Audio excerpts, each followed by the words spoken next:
ಆಯುರ್ವೇದ ಔಷಧಿ ತಿನ್ನುವಾಗ ಯಾವ್ಯಾವ ಆಹಾರ ತಗೊಳ್ಳೇಬಾರ್ದು ಅನ್ನೋದು ಇವತ್ತಿನ ಪ್ರಶ್ನೆ ಅಲ್ವಾ. ಸೊ ನಿಮ್ಗೆಲ್ಲ ಒಂದ್ ತಲೆಯಲ್ಲಿ ಯೋಚನೆ ಇದೆ, ಓಕೆ ನಾನ್ ವೆಜ್ ತಿನ್ಬಾರ್ದು ಅಂತಾರೆ ಅಥವಾ ಇನ್ನೇನಾದ್ರೂ ಒಂದಿಷ್ಟನ್ನ ತಿನ್ಬಾರ್ದು ಅಂತಾರೆ ಅಂತ ಅಲ್ವಾ. ಯಾವ್ದ್ರಲ್ಲಾದ್ರು ತರಕಾರಿ, ಮೀನು, ಮಾಂಸ ಯಾವ್ದಾದ್ರು ಸರಿ. ಆಯುರ್ವೇದ ಔಷಧಿ ಅಂತ ಕೊಟ್ಟಾಗ ಅದ್ರಲ್ಲೂ ಎಸ್ಪೆಷಲಿ ಈಗ ನಾವಿಲ್ಲಿ ಮಾಡಿದ ರೀತಿಯಲ್ಲಿ ಹ್ಯಾಂಡ್ ಮೇಡ್ ಮೆಡಿಸಿನ್ಸ್ ಗಳಿದ್ರೆ, ಅಂದ್ರೆ ಶಾಸ್ತ್ರೋಕ್ತವಾಗಿ ತಯಾರಿಸಿದಂತಹ ಔಷಧಿಗಳಲ್ಲಿ ಹೋಲ್ ಡ್ರಗ್ ಮೆಡಿಸಿನ್ಸ್ ಅಂತ ಹೇಳ್ತೀವಿ. ಅಂದ್ರೆ ಇದರಲ್ಲಿ ಎಕ್ಸ್ಟ್ರಾಕ್ಟ್ ಗಳಲ್ಲ. ಈಗ ಮಾರ್ಕೆಟ್ಗಳಲ್ಲಿ ನಿಮ್ಗೆ ಅಶ್ವಗಂಧ ಕ್ಯಾಪ್ಸೂಲ್ ಅಂತ ಸಿಗತ್ತೆ, ಅಥವಾ ಯಾವ್ದಾದ್ರು ಪುನರ್ನವ ಕ್ಯಾಪ್ಸೂಲ್ ಅಂತ ಸಿಗತ್ತೆ. ಅಂದ್ರೆ ಅದರ ಆಕ್ಟಿವ್ ಇಂಗ್ರೀಡಿಯೆಂಟ್ಸ್ ಅನ್ನ ಎಕ್ಸ್ಟ್ರಾಕ್ಟ್ ಮಾಡಿ ಟ್ಯಾಬ್ಲೆಟ್ ಅಥವಾ ಕ್ಯಾಪ್ಸೂಲ್ ಮಾಡಿರೋದು ಸಿಗತ್ತೆ. ಇತ್ತೀಚೆಗೆ ಮಾಡರ್ನೈಸ್ಡ್ ಆಗಿ ಎಷ್ಟೊಂದು ಫಾರ್ಮಸಿಗಳಲ್ಲಿ ಆ ತರ ನಿಮ್ಗೆ ಆ ಔಷಧಿಯ ಸತ್ವಗಳು ಅದರಲ್ಲಿ ಸಿಗ್ತಾ ಇದೆ, ಗೊತ್ತಾಯ್ತಾ. ಆದ್ರೆ ಆಯುರ್ವೇದದ ಶಾಸ್ತ್ರೋಕ್ತವಾದಂತಹ ಔಷಧಿಗಳಲ್ಲಿ ಇರುವಂಥದ್ದು ಹೋಲ್ ಡ್ರಗ್ ಅಂತಂದ್ರೆ, ಈಗ ಅಶ್ವಗಂಧದ ಬೇರು ಅಂತ ನಾವು ತಗೊಂಡಾಗ ಆ ಸಂಪೂರ್ಣ ಬೇರನ್ನ ಉಪಯೋಗಿಸಿ ತಯಾರಿಸಿರುವಂತಹ ಒಂದು ಔಷಧಿ. ಅಥವಾ ಈಗ ನಾನು ಬಲಮೂಲ ಅಂತ ನಿಮಗೆ ಕೊಟ್ಟಾಗ ಅಲ್ಲಿ ಬಲಮೂಲದ ಆಕ್ಟಿವ್ ಇಂಗ್ರೀಡಿಯೆಂಟ್ ಎಕ್ಸ್ಟ್ರಾಕ್ಟ್ ತೆಗ್ದಿದ್ದಲ್ಲ, ಪೂರ್ತಿಯಾದ ಬಲಮೂಲ ಅದರಲ್ಲಿ ನಿಮ್ಗೆ ಔಷಧಿಯಾಗಿ ಸಿಗುವಂಥದ್ದು. ಸೊ ಇದೇನ್ ಮಾಡುತ್ತೆ, ಇದರಲ್ಲಿ ಔಷಧಿಯ ಪ್ರಮಾಣ, ಅಥವಾ ಈಗ ನಿಮ್ಗೆ ಟ್ಯಾಬ್ಲೆಟ್ಸ್ಗಳನ್ನ ನೋಡಿದಾಗ ಒಮ್ಮೊಮ್ಮೆ ಇಷ್ಟು ಟ್ಯಾಬ್ಲೆಟ್ಸ್ ತಿನ್ಬೇಕಾ ಅಂತ ಅನ್ನಿಸ್ಬೋದು, ಇದೊಂದು ಇದೊಂದು ಇಷ್ಟೊಂದು ತಿನ್ಬೇಕಾ ಅಂತ. ಆದ್ರೆ ಅಲ್ಲಿ ಇದೊಂದು ಅಂತ ಅನ್ಸಿದ್ರು ಅದು ಹೋಲ್ ಡ್ರಗ್ ಆಗಿರೋದ್ರಿಂದ ಅದ್ರಲ್ಲಿ ಏನಾಗಿರುತ್ತೆ, ಕಂಪೌಂಡ್ಸ್ಗಳು ನಿಮ್ಗೆ ಫುಡ್ ತರ ಇರುತ್ತೆ. ಅಂದ್ರೆ ಆಕ್ಟಿವ್ ಇಂಗ್ರೀಡಿಯೆಂಟ್ಸ್ ಅಷ್ಟೇ ತೆಗೆದಾಗ ಓಕೆ ಇಷ್ಟೇ ಎಂಜಿದು 1 ಗುಳಿಗೆ, ಇಷ್ಟೇ ಎಂಜಿದು 2 ಗುಳಿಗೆ, ಯಾಕಂದ್ರೆ ಅದು ಇರೋಷ್ಟು ಅಷ್ಟು ಸ್ಟ್ರಾಂಗ್ ಆಗಿರುತ್ತೆ. ಆದ್ರೆ ಈಗ ನೋಡಿ, ಉದಾಹರಣೆಗೆ ಈಗ ವೈಟಮಿನ್ ಸಿದು ಒಂದು ಟ್ಯಾಬ್ಲೆಟ್ ತಿನ್ನೋದಕ್ಕೂ ಆ ವೈಟಮಿನ್ ಸಿ ಇರೋಂಥ ಈಗ ಒಂದು ನೆಲ್ಲಿಕಾಯಲ್ಲಿ ಇರತ್ತೆ ಅಂತ ನೀವು ನೆಲ್ಲಿಕಾಯಿ ತಗೊಂಡ್ರೆ 1, 2, 3, 4 ನೆಲ್ಲಿಕಾಯಿ ಆದ್ರೂ ಬೇಕಾಗತ್ತೆ ಅಷ್ಟು ಇದನ್ನ ಫುಲ್ಫಿಲ್ ಮಾಡೋದಕ್ಕೆ. ಈಗ ಕೊತ್ತಂಬರಿ ಸೊಪ್ಪು ತಿಂದ್ರೆ ನಾವು ಅಡಿಗೆಯಲ್ಲಿ ಎಷ್ಟು ಬಳಸಲ್ಲ ಅದನ್ನ. ಪಾನಿಪುರಿಗೆ ಪಾನಿ ಮಾಡಿದ್ರೆ ಇಷ್ಟಿಷ್ಟನ್ನೇ ಅರ್ದು ಹಾಕ್ಬಿಡ್ತೀವಿ. ಚಟ್ನಿ ಮಾಡಿದ್ರೆ ಎಷ್ಟು ಪ್ರಮಾಣದ ಕೊತ್ತಂಬರಿ ನಮ್ಮ ಹೊಟ್ಟೆಗೆ ಹೋಗುತ್ತೆ. ಈಗ ಧನಿಯಾ ಔಷಧಿಯಲ್ಲೂ ಬಳಸ್ತೇವೆ ನಾವು. ಅದೇ ಧನಿಯಾನ ನೀವು ಸಾಂಬಾರ್ ಮಾಡುವಾಗ ಒಗ್ಗರಣೆಗೆ ಎಷ್ಟು ಹಾಕ್ತೀರಾ? ಈಗ ಅದೇ ಧನಿಯಾನ ನಾನು ಕುಟ್ಟಿ ಪುಡಿ ಮಾಡಿ ಪೌಡರ್ ಮಾಡಿ ಟ್ಯಾಬ್ಲೆಟ್ ಮಾಡಿದ್ರೆ ನೀವು ಸಾಂಬಾರಿಗೆ ಹಾಕುವಷ್ಟು ಧನಿಯಾ ಆಗಕ್ಕೆ ಎಷ್ಟು ಟ್ಯಾಬ್ಲೆಟ್ ಹಾಕ್ಬೋದು ಹೇಳಿ? ಒಂದು ಯೋಚನೆ ಮಾಡಿ. ಈಗ ನೀವು ದಿನ ಅಡಿಗೆಗೆ ಸಾಂಬಾರಿಗೆ ಹಾಕ್ತಿರ ತಾನೆ ಧನಿಯಾ ಸೀಡ್ಸ್ ಹಾಕ್ತಿರಲ್ಲ, ಕೊತ್ತಂಬರಿ ಬೀಜ. ಅದೇ ಕೊತ್ತಂಬರಿ ಬೀಜನ ನಾನು ನಿಮ್ಮ ಹತ್ರ ಧನಿಯಾ ಟ್ಯಾಬ್ಲೆಟ್ ಕೊಡ್ತೀನಿ. ಇವಾಗ ಆ ಧನಿಯಾ ಟ್ಯಾಬ್ಲೆಟ್ ಹಾಕೋದಾದ್ರೆ ಎಷ್ಟು ಹಾಕ್ಬೇಕಾಗತ್ತೆ? ಒಂದೊಂದು ಟ್ಯಾಬ್ಲೆಟ್ ಸಾಕಾಗತ್ತಾ? 4, 5, 7, 8 ಡಿಪೆಂಡಿಂಗ್ ನಿಮ್ಮ ಮನೇಲಿ ಎಷ್ಟು ಜನಕ್ಕೆ ನೀವು ಅಡಿಗೆ ಮಾಡ್ತಿದ್ದೀರಾ, ದಿನ ಎಷ್ಟು ಹಾಕ್ತಿದ್ರಿ ನೀವು ಅಡಿಗೆಗೆ ಅಂತ. ಮುಷ್ಟಿ ತೆಗೆದು ಹಾಕುವಾಗ ನಿಮ್ಗೆ 1 ಮುಷ್ಟಿ ಕೊತ್ತಂಬರಿ ಬೀಜದ ಪೌಡರ್ ಅಂತ, ಇದು ಕೊತ್ತಂಬರಿ ಬೀಜ ನೀವು ಹಾಕ್ತಿದ್ದೀರಾ ಅಂದ್ರೆ ಟ್ಯಾಬ್ಲೆಟ್ಸ್ ಅಲ್ಲಿ ಎಷ್ಟು ಬೇಕಾಯ್ತು ಅಷ್ಟು ಆಗೋದಕ್ಕೆ, ಅಷ್ಟು ಗ್ರಾಮ್ಸ್ ಈಕ್ವಲ್ ಆಗೋದಕ್ಕೆ ಎಷ್ಟು ಟ್ಯಾಬ್ಲೆಟ್ ಬೇಕಾಯ್ತು?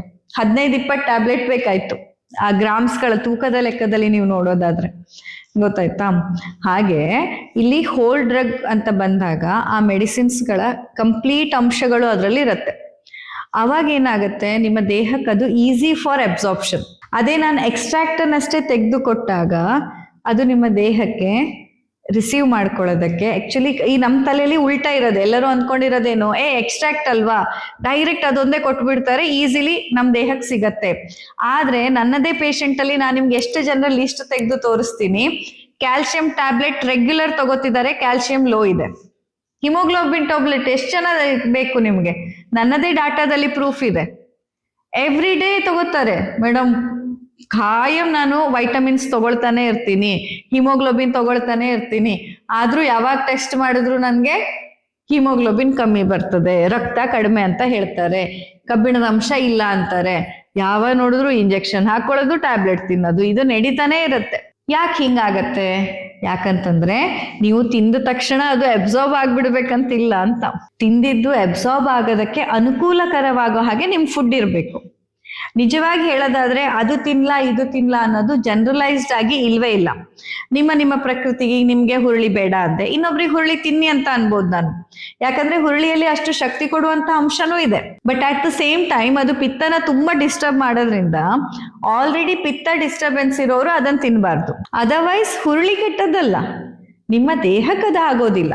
ಈಗ ನೋಡಿ ಒಂದೊಂದ್ಸತಿ ಈಗ ಒಂದೊಂದು ನಮ್ಗೆ ಇಷ್ಟ ಆಗುವಂಥದ್ದು ನಮ್ಗೆ ಅದು ಸೇರತ್ತೆ. ಓ ಇದು ನನ್ಗೆ ಇಷ್ಟ, ನಾನು ಅದನ್ನ ತಿನ್ಬೇಕು ಅಂತ ಅಂದ್ಕೊಂಡು ನೀವು ತಿನ್ನಿ. ನಾನು ನಿಮ್ಗೊಂದು 5-6 ಪದಾರ್ಥಗಳನ್ನ ಎದುರುಗಡೆ ಇಟ್ರೆ, ಹೋಳಿಗೆ, ಮಸಾಲೆ ಪೂರಿ, ಮಟನ್ನು, ಚಿಕನ್ನು, ಸಾಂಬಾರು ಹಿಂಗೆಲ್ಲ ಇಟ್ರೆ ನಿಮ್ಮ ಫೇವ್ರೇಟ್ ಯಾವುದು ಅದಕ್ಕೆ ಫಸ್ಟ್ ಕೈ ಹೋಗುತ್ತೆ ಅಲ್ವಾ? ಹಾಗೇನೆ ನಮ್ಮ ದೇಹದಲ್ಲಿ ನೀವು ಆಹಾರ ಸೇವನೆ ಮಾಡುವಾಗ ಏನನ್ನ ಸೇವನೆ ಮಾಡ್ಬೇಕಂತಂದ್ರೆ ನಿಮ್ಮ ಪ್ರಕೃತಿಗೆ ಅನುಕೂಲಕರವಾದದ್ದು. ಉದಾಹರಣೆಗೆ ಹೇಳೋದಾದ್ರೆ, ಇನ್ನು ಜನರಲ್ ನಿಮ್ಗೆ ಹೇಳ್ಬೇಕಂತಂದ್ರೆ, ವಾತದ ಸಮಸ್ಯೆಗೆ ನೀವು ಔಷಧಿ ತಗೊಳ್ತಿದ್ದೀರಾ, ಹಾಗಿದ್ರೆ ನಿಮ್ಮ ಆಹಾರದಲ್ಲಿ ಎಲ್ಲ ಹಸಿ ತರಕಾರಿಗಳನ್ನ, ಎಲ್ಲಾ ಜ್ಯೂಸ್ಗಳನ್ನ, ಮತ್ತೆ ರೆಫ್ರಿಜರೇಟೆಡ್ ಫುಡ್ ಅಂದ್ರೆ ಐಸ್ ಕ್ರೀಮು, ಫ್ರಿಜ್ ಅಲ್ಲಿ ಇಟ್ಟಿರೋ ಆಹಾರ, ಫ್ರಿಜ್ ಅಲ್ಲಿ ಇಟ್ಟು ತೆಗೆದಂತಹ ಯಾವುದೇ ಐಟಮ್ಗಳಾಗಿರ್ಬೋದು, ಇಂಥದ್ದೆಲ್ಲವನ್ನ ದೂರ ಇಡ್ಬೇಕು. ಅಂಥದ್ದನ್ನ ನೀವು ತಿನ್ಬಾರ್ದು. ಯಾಕಂದ್ರೆ ಇವೆಲ್ಲವೂ ಕೂಡ ವಾತವನ್ನ ಇನ್ನಷ್ಟು ಡಿಸ್ಟರ್ಬ್ ಮಾಡುವಂಥದ್ದು. ಅದ್ರ ಜೊತೆಗೆ ಅವಲಕ್ಕಿ ಅಥವಾ ಡ್ರೈ ಫುಡ್ಗಳು, ಸಿರಿಧಾನ್ಯದ ರೊಟ್ಟಿ, ಡ್ರೈ ಫುಲ್ಕ ಮಾಡಿ ತಿನ್ನೋದು, ಇದು ವಾತವನ್ನ ಇನ್ನಷ್ಟು ದುಷ್ಟಿ ಮಾಡುತ್ತೆ. ಯಾಕಂದ್ರೆ ಸಿರಿಧಾನ್ಯ ಕೆಟ್ಟದ್ದ? ಖಂಡಿತ ಅಲ್ಲ, ಸಿರಿಧಾನ್ಯ ಒಳ್ಳೇದು. ಆದ್ರೆ ನಿಮ್ಮ ದೇಹಕ್ಕೆ, ನಿಮ್ಮ ಪ್ರಕೃತಿಗೆ, ನಿಮಗೆ ಈಗಿರುವಂತಹ ಕಂಡೀಷನ್ಗೆ ಅದು ಯಾವ ರೀತಿಯಲ್ಲಿ ತಗೊಂಡ್ರೆ ಸೂಕ್ತ, ಅದನ್ನ ನೀವು ಡಾಕ್ಟರ್ ಹತ್ರ ಕನ್ಸಲ್ಟ್ ಮಾಡಿ ಕೇಳ್ಕೊಂಡು ಉಪಯೋಗಿಸ್ಬೇಕಾಗತ್ತೆ. ಹಾಗೇನೆ ಪಿತ್ತಕ್ಕೆ ಉದಾಹರಣೆಗೆ, ಈಗ ಪಿತ್ತದ ಸಮಸ್ಯೆಗೆ ಅಂತ ನೀವು ಔಷಧಿ ತಗೊಳ್ತಿದ್ರೆ, ಈ ಔಷಧಿ ಜೊತೆಲಿ ಏನನ್ನ ನಾವು ತಿನ್ನಲೇಬಾರ್ದು, ಪಿತ್ತ ದೃಷ್ಟಿಯನ್ನ ಮಾಡುವಂತ. ಈಗ ಆಲ್ರೆಡಿ ಈಗ ಹೆಂಗೆ ಅಂತಂದ್ರೆ, ಒಂದ್ ಕಡೆಯಲ್ಲಿ ಬಾವಿ ತೋಡ್ತಾ ಇರೋದು, ಇನ್ನೊಬ್ಬ ಬಂದು ಅದನ್ನ ಮಣ್ಣು ಮುಚ್ಚುತ್ತಾ ಇರೋದು. ಯಾವಾಗ ಆ ಬಾವಿಲಿ ನೀರ್ ಬರುತ್ತೆ? ನಾ ದಿನ ಆಳ್ಲೆಕ್ಕಕ್ಕೆ ಬಂದು ಬಾವಿ ತೋಡ್ತೀನಿ, ನೀವು ದಿನ ಆಳ್ಲೆಕ್ಕಕ್ಕೆ ಬಂದು ಮಣ್ಣು ಮುಚ್ಚುತ್ತೀರಾ. ಯಾವಾಗ ನೀರ್ ಬರುತ್ತೆ? ಅದಕ್ಕೆ ನೀರ್ ಬರೋದಿಲ್ಲ. ಯಾಕಂದ್ರೆ ಒಂದು ಕಡೆಯಿಂದ ಅಗಿಯುವ ಎಫರ್ಟ್ ಆಗ್ತಿದೆ, ಇನ್ನೊಂದ್ ಕಡೆಯಿಂದ ಅದನ್ನ ಮುಚ್ಚೋ ಎಫರ್ಟ್ ಆಗ್ತಿದೆ. ಹಾಗೇನೆ ಈಗ ಪಿತ್ತಕ್ಕೆ ಅಂತ ನಾನು ಔಷಧಿ ತಗೊಳ್ತಿದ್ದೀನಿ, ಚಿಕಿತ್ಸೆ ಮಾಡ್ತಿದ್ದೀನಿ, ಮೇಲಿಂದ ನಂಗೆ ಮನೆಗೆ ಹೋದ್ರೆ ಬಿರಿಯಾನಿನೇ ಬೇಕು, ಗರಂ ಮಸಾಲೆನೇ ಬೇಕು, ಫ್ರೈಡ್ ಐಟಮ್ಸೇ ಬೇಕು, ಖಾರ, ಉಪ್ಪು, ಹುಳಿ, ಉಪ್ಪಿನಕಾಯಿ ಇಲ್ಲ ಅಂದ್ರೆ ಬದುಕಕ್ಕಾಗಲ್ಲ, ಈ ರೀತಿ ನಾನು ತಿಂತಿದ್ದೀನಿ ಅಂತಂದ್ರೆ ಇದೇಂಗೆ? ಬಾವಿ ತೋಡೋದು, ಮಣ್ಣು ಮುಚ್ಚೋದು, ಬಾವಿ ತೋಡೋದು, ಮಣ್ಣು ಮುಚ್ಚೋದು. 1 ತಾಸು ಅಗಿತೀನಿ, ಇನ್ನೊಂದು ತಾಸು ಮುಚ್ಚುತ್ತೀನಿ. ಯಾವಾಗ ನೀರ್ ಬರುತ್ತೆ ನನ್ನ ಬಾವಿಲಿ? ನೀರ್ ಬರೋದಿಲ್ಲ, ಬಾವಿನೇ ಆಗೋದಿಲ್ಲ ಅಲ್ಲಿ. ಹಾಗೆ ನಮ್ಗೆ ಆರೋಗ್ಯ ಸಿಗ್ಬೇಕಂದಾಗ ಈಗ ಪಿತ್ತವನ್ನ ಕಮ್ಮಿ ಮಾಡೋದಕ್ಕೆ ನಾನು ಔಷಧಿ ತಗೊಳ್ತಿದ್ದೀನಿ. ಸೊ ಆವಾಗ ಅದಕ್ಕೆ ಅನುಕೂಲಕರವಾದ ಆಹಾರ ಯಾವುದು? ಪಿತ್ತವನ್ನ ಶಮನ ಮಾಡ್ಲಿಕ್ಕೆ ಅನುಕೂಲ ಆಗುವಂಥದ್ದು. ಉದಾಹರಣೆಗೆ, ನೀವು ಪಿತ್ತಕ್ಕೆ ಅಂತ ಔಷಧಿ ತಗೊಳ್ಳುವಾಗ ನಿಮ್ಮ ಆಹಾರದಲ್ಲಿ ತುಪ್ಪವನ್ನ ಬಳಸಿ, ಆ ಅನ್ನಕ್ಕೆ ತುಪ್ಪ ಕಲಸಿ ತಿನ್ನಿ, ದೋಸೆಗೆ ತುಪ್ಪ ಹಚ್ಚಿ ತಿನ್ನಿ, ತೊಂದರೆ ಆಗೋದಿಲ್ಲ. ಆದ್ರೆ ಯಾರಿಗೆ ಈಗಾಗಲೇ ದೇಹದಲ್ಲಿ ಕೊಬ್ಬಿನ ಅಂಶ ತುಂಬಾ ಜಾಸ್ತಿ ಇದ್ದವರು ಕೇರ್ಫುಲ್ ಆಗಿ ತುಪ್ಪ ಬಳಸ್ಬೇಕು. ಅವರು ತುಪ್ಪ ಬಳಸಬಾರ್ದಂತೇನಿಲ್ಲ, ಖಂಡಿತ ಪಿತ್ತಕ್ಕೆ ತುಪ್ಪ ಒಳ್ಳೇದು. ಆದ್ರೆ ಹೇಗೆ ಬಳಸ್ಬೇಕು, ಯಾವ ರೀತಿಯಲ್ಲಿ ಬಳಸ್ಬೇಕು, ಯಾವ ಪ್ರಮಾಣದಲ್ಲಿ ಬಳಸ್ಬೇಕು, ಅದನ್ನ ಹೇಳ್ಕೊಡೋದು ಆಯುರ್ವೇದ. ಗೊತ್ತಾಯ್ತಾ? ಗರಂ ಮಸಾಲೆ, ಉಪ್ಪಿನಕಾಯಿ, ಖಾರ ಇರೋದು, ಹುಳಿ ಇರೋದು, ನೆಲ್ಲಿಕಾಯಿ ಜ್ಯೂಸು, ಇಂಥದ್ನೆಲ್ಲ ಪಿತ್ತದ ಔಷಧಿಯನ್ನು ನೀವು ತಗೊಳ್ಳುವಾಗ ದೂರ ಇಡಬೇಕು.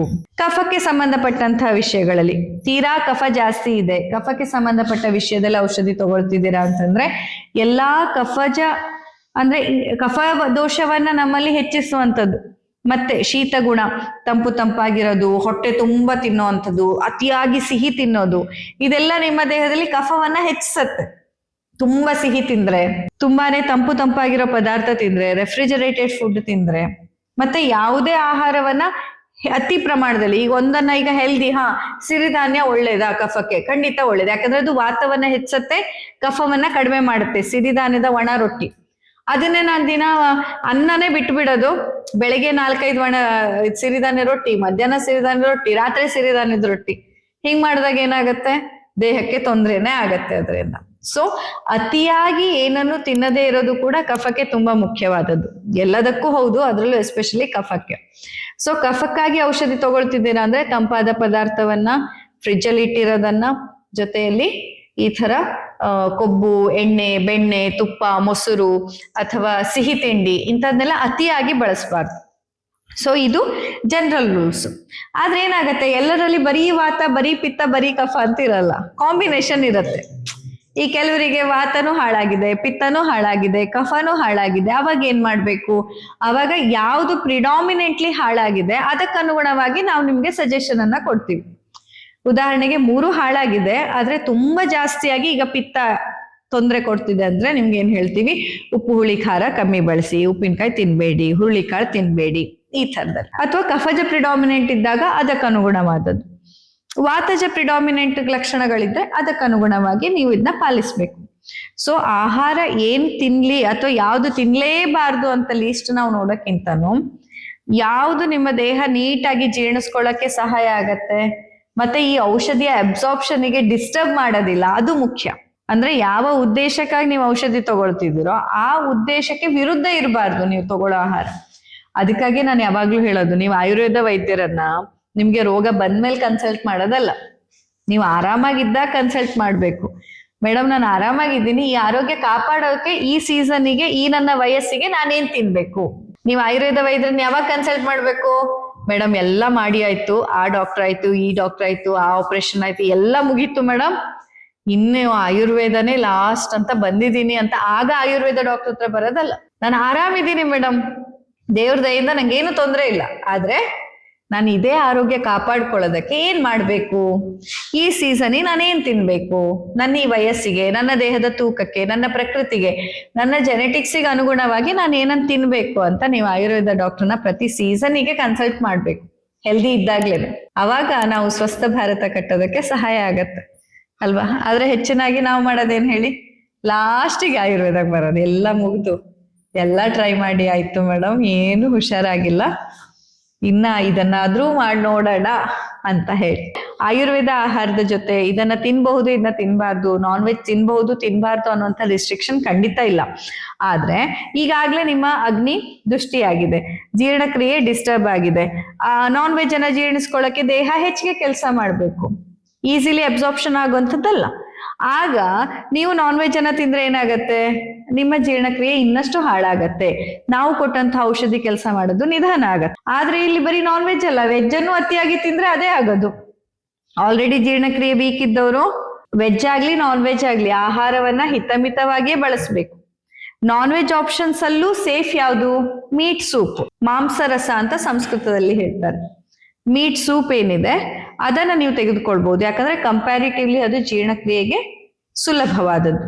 ಈ ಎಲ್ಲ ಫ್ರೈಡ್ ಮೀಟು ಅಂದ್ರೆ ಎಣ್ಣೆಲಿ ಕರಿದಂತಹ ಮಾಂಸಾಹಾರ ಪದಾರ್ಥಗಳು ಏನದು, ಕಬಾಬು, ಸುಕ್ಕಗಳೇನೇನೋ ಮಾಡ್ತಾರಲ್ಲ, ಅದೆಲ್ಲಕ್ಕಿಂತ ಕಂಪೇರ್ ಮಾಡಿದ್ರೆ ಈ ಮೀಟ್ ಸೂಪ್ ಅನ್ನುವಂಥದ್ದು ಅಥವಾ ಅದರಿಂದ ಮಾಡಿದಂತಹ ಟ್ರೆಡಿಷನಲ್ ಈಗ ಒಂದು ಸಾಂಬಾರ್ ತರ ಅದನ್ನ ಬೇಯಿಸಿ ಮಾಡಿದಂತಹ ಸಾಂಬಾರ್ಗಳು ಕಡಿಮೆ ಮಸಾಲೆಗಳ ಜೊತೆಯಲ್ಲಿ ಮಾಡಿದಂಥದ್ದು ಕಂಪ್ಯಾರಿಟಿವ್ಲಿ ಬೆಟರ್.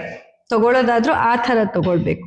ಅದರಲ್ಲಿಯೂ ಮತ್ತೆ ಆಪ್ಷನ್ಸ್ಗಳು ಬರುತ್ತೆ. ಆಯುರ್ವೇದದಲ್ಲಿ ಮಾಂಸದ ಬಗ್ಗೆ ತುಂಬಾ ಉಲ್ಲೇಖ ಇದೆ. ಆ ಮಾಂಸದ ಬಗ್ಗೆ ಉಲ್ಲೇಖ ಹೇಳುವಾಗ ಈಗ ಕೋಳಿ ಮಾಂಸದ ಗುಣಧರ್ಮ ಬೇರೆ, ಕುರಿ ಮಾಂಸದ ಗುಣಧರ್ಮ ಬೇರೆ ಬೇರೆ ಬೇರೆ. ಈಗ ಜಾಂಗಲ ಮಾಂಸ ಅಂದ್ರೆ, ಜಾಂಗಲ ಅಂದ್ರೆ ಬಯಲ್ ಸೀಮೆಯಲ್ಲಿ ಬೆಳೆಯುವಂತಹ ಅಲ್ಲಿಯ ಹಕ್ಕಿ ಮಾಂಸ, ಅಲ್ಲಿಯ ಪ್ರಾಣಿಯ ಮಾಂಸದ ಗುಣಧರ್ಮವೇ ಬೇರೆ. ನಮ್ಮ ಮಲೆನಾಡಿನಲ್ಲಿ ಬೆಳೆಯುವಂತಹ ಪ್ರಾಣಿ ಪಕ್ಷಿಗಳ ಮಾಂಸದ ಗುಣಧರ್ಮ ಬೇರೆ, ಅಥವಾ ಕರಾವಳಿ ತೀರದಲ್ಲಿ ಸಿಗುವಂತಹ ಪ್ರಾಣಿ ಪಕ್ಷಿಯ ಮಾಂಸದ ಗುಣಧರ್ಮ ಬೇರೆ. ಇದ್ರ ಬಗ್ಗೆ ಎಲ್ಲ ಆಯುರ್ವೇದದಲ್ಲಿ ಉಲ್ಲೇಖ ಇದೆ. ಸೊ ನೀವು ಆಯುರ್ವೇದ ವೈದ್ಯರನ್ನ ಕನ್ಸಲ್ಟ್ ಮಾಡಿದ್ರೆ ನೀವಿರೋ ಜಾಗಕ್ಕೆ, ನೀವಿರೋ ಸೀಸನ್ನಿಗೆ, ನಿಮ್ಮ ವಯಸ್ಸು, ನಿಮ್ಮ ರೋಗಕ್ಕೆ ಅನುಗುಣವಾಗಿ ಯಾವ್ದನ್ನ ತಿನ್ಬಹುದಂತ ನೀವು ಕೇಳ್ಬೋದು. ಒಟ್ರಾಶಿ ನಿಮಗೇನ್ ಸಿಗತ್ತೆ ಅದನ್ನ ತಿನ್ನಕ್ಕಿಂತ ಯಾವ್ದು ಬೆಸ್ಟು, ಯಾವ್ದು ಈ ನನ್ನ ಕಂಡೀಷನ್ಗೆ ಸೇಫ್ ನಾನು ತಿಂದ್ರೆ ಅದಕ್ಕೆ ಅನುಗುಣವಾಗಿ ನೀವು ತಿನ್ಬೋದು. ಬಟ್ ಇನ್ ಜನರಲ್ ವಾತ ಪಿತ್ತ ಕಫಕ್ಕೆ ಇದಿಷ್ಟು ವಿಷಯಗಳು ತಲೆಯಲ್ಲಿ ಇರಲಿ. ಓಕೆನಾ?